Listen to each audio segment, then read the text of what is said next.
Le pacte secret entre le PSG et le Barça révélé dans les médias catalans, la nouvelle provocation très borderline d'un Marseillais et la boulette de Guardiola. Abonne-toi, le journal du foot, ça commence maintenant.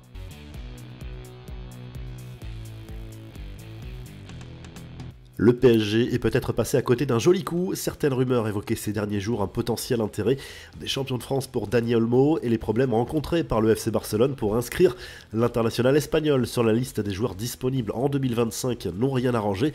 Sauf qu'en réalité, le PSG n'a jamais rien tenté. Selon Sport, les dirigeants parisiens n'ont pas cherché à tirer profit de la situation pour s'attacher les services du milieu offensif en raison d'un pacte de non-agression liant Deco en poste en Catalogne à Luis Campos qui gère le recrutement à Paris.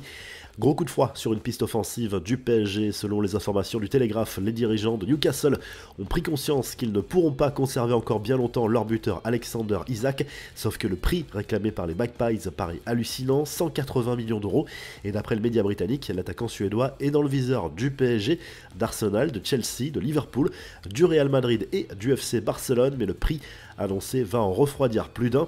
Des nouvelles à présent d'un ancien parisien, la fin de carrière se rapproche pour Edinson Cavani. L'attaquant uruguayen vient d'annoncer à un journal argentin qu'il terminerait, quoi qu'il arrive, sa carrière à Boca Juniors. L'ex-avant-centre parisien qui évolue dans le club de Buenos Aires depuis 2023 est actuellement sous contrat jusqu'en 2026. Lui adore chambrer ses adversaires, mais cette fois, il est allé encore plus loin dans la provocation. Sur le réseau, Neil Maupay s'est réjoui des malheurs d'Everton, alors qu'il appartient encore aux Toffees, qui ont accepté de le prêter à l'OM jusqu'en juin prochain. Après la nouvelle défaite du club de Liverpool, le buteur olympien s'est montré sans pitié. Chaque fois que je passe une mauvaise journée, je regarde le score d'Everton et je souris, a écrit l'ancien niçois sur X. Son message a été partagé et liké des milliers de fois, provoquant surtout une vague d'indignation chez les fans d'Everton. Le Real Madrid pense à une recrue pour 2025 et il y aura de la concurrence selon AS. Le club merengue aimerait s'attacher les services de Martin Zubimendi l'été prochain. Les dirigeants madrilènes verraient même en lui le futur Toni Kroos. Le milieu de terrain de la Real Sociedad est déjà dans le viseur de Manchester City. Sa clause libératoire de 60 millions d'euros ne sera pas un frein pour les deux clubs. De son côté, le Barça abandonne une piste en attaque, un temps sur les tablettes du FC Barcelone. Jonathan David ne ferait plus partie des plans du club catalan, si l'on en croit Le Mundo Deportivo. La direction estime que le profil du Canadien n'est pas compatible avec celui de Robert Lewandowski, qui restera au moins jusqu'en 2026 à Barcelone. En revanche, deux pistes sont clairement crédibles selon la même source. Les dirigeants barcelonais veulent recruter le milieu de terrain ghanéen Thomas Partey, qui joue à Arsenal, et le défenseur de Leverkusen et international allemand Jonathan Tah.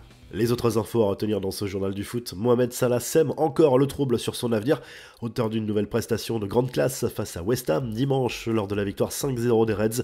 Le buteur égyptien que l'on retrouve en une du Daily Express Sport a expliqué que dans l'état actuel des choses, un accord était loin d'être envisageable avec Liverpool, mais qu'il ne voulait pas en parler dans les médias.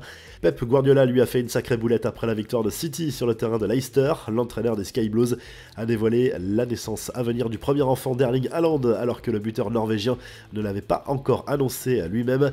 Enfin, l'aventure se termine pour Paolo Fonseca à l'AC Milan. L'ancien coach de Lille, arrivé en Lombardie l'été dernier, vient d'être licencié par sa direction après le nul contre la Roma ce dimanche en Serie A. Scène lunaire, le Portugais a lui-même confirmé l'information au micro de Sky Sport en sortant du stade depuis sa voiture. Abonne-toi, on se retrouve très vite pour un nouveau journal du foot et on se quitte en vidéo avec le commandant de bord Vinicius Junior.